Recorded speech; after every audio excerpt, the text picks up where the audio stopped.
Əvvəldən belədir mənim taleyim, dərdimdən bir xəbər soldu ümidlər. Ürəyim içində yanır səssizim, mənə dəymə qalsın köhnə xatirələr.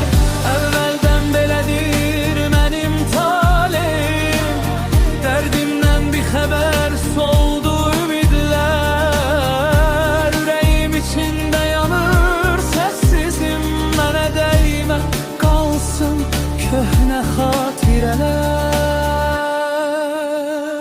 Küçələr tanıyır sükut addımım, hər küncdə gizlənib qırıq xəyallar.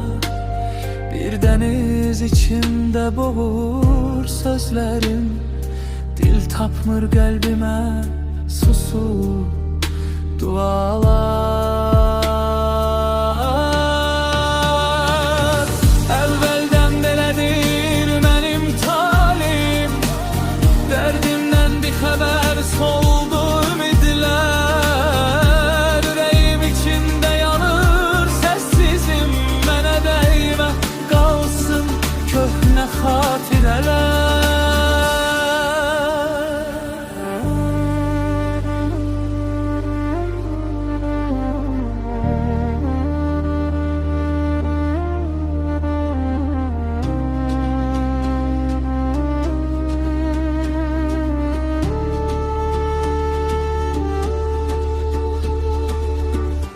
Gecələr soruşur hanı sabahım, sən harda etdin ki dondu baharım.